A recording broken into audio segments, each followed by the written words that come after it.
This paragraph presents a good reason for the thesis statement. Boycotts have been effective in the past. So this paragraph discusses the precedent or the example as its evidence. In the past, boycotts have been effective tools for social change. Rosa Parks, often identified as the mother of the modern-day civil rights movement, played a pivotal role in the Montgomery bus boycott in December 1955. When Parks refused to give up her seat to a white bus rider, she was arrested, and this incident inspired the boycott. For more than a year, the vast majority of African Americans in Montgomery chose to walk instead of ride the buses. Many of them were terrorized or harassed, but the boycott was eventually successful. Segregation on buses was declared illegal by the U.S. Supreme Court. Okay, so example of how a boycott worked. Again, presents a second precedent, example as evidence. Between 1965 and 1973, Cesar Chavez also used boycotts successfully to change wage policies and working conditions for millions of Mexicans and Mexican Americans who were being exploited by growers of grapes and lettuce.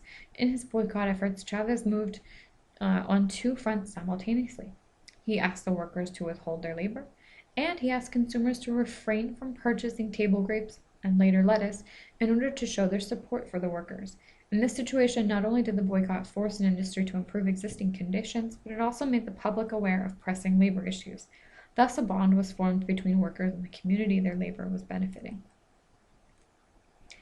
Okay, and here we have an appeal directly to the audience and by using we in our conclusion.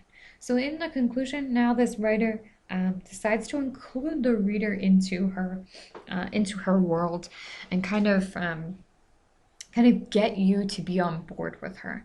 As a society, we have much to learn from boycotts of the past, and their lessons can help us confront contemporary social ills. As I have shown, body image dissatisfaction and eating disorders are rising at an alarming rate among young girls and women in American society. This growing desire for an unrealistically thin body affects our minds and our spirits, especially when we are pummeled dozens of times a day with glamorized images of emaciated and unhealthy women. The resulting anorexia and bulimia that women suffer from are not only diseases that can be cured, they are also ones that can be prevented if women will take a solid stand against such supporting advertisements and the magazines that publish them. This is where power lies, in the hands of those who hand over the dollars that support the glorification of unhealthy and unrealistic bodies. It is our choice to exert this power and to reject magazines that promote such images.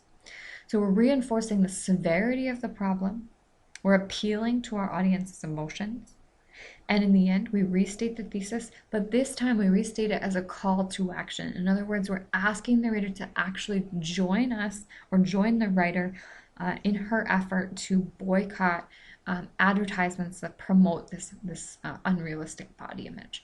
All right, and this essay is documented as we talked about in previous videos.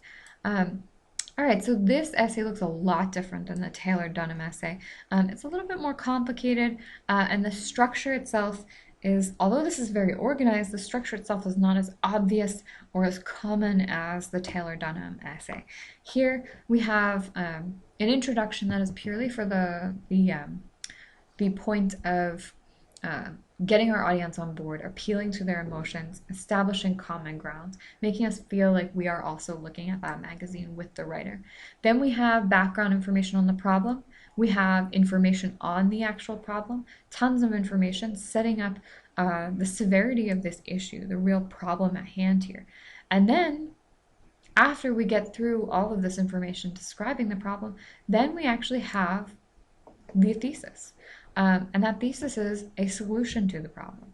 So if your topic requires you to actually put forth a recommendation, put forth a solution, you might want to consider a structure like this essay has.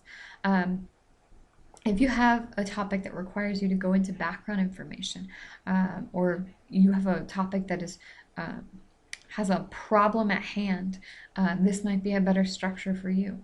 If you have a more typical essay, so something like pro-con on abortion or on gun control or on gay marriage or something like that that has a pretty black and white, two different sides to it, you might consider the structure of something like the Taylor Dunham essay on the Todd Jennings scholarship.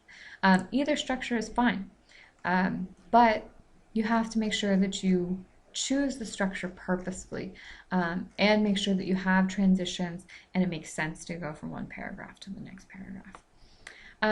Remember that even though this first example, the Taylor Dunham essay, isn't documented, your essay must be documented. You must have in-text citations and full citations on a works cited page. Okay, thank you very much.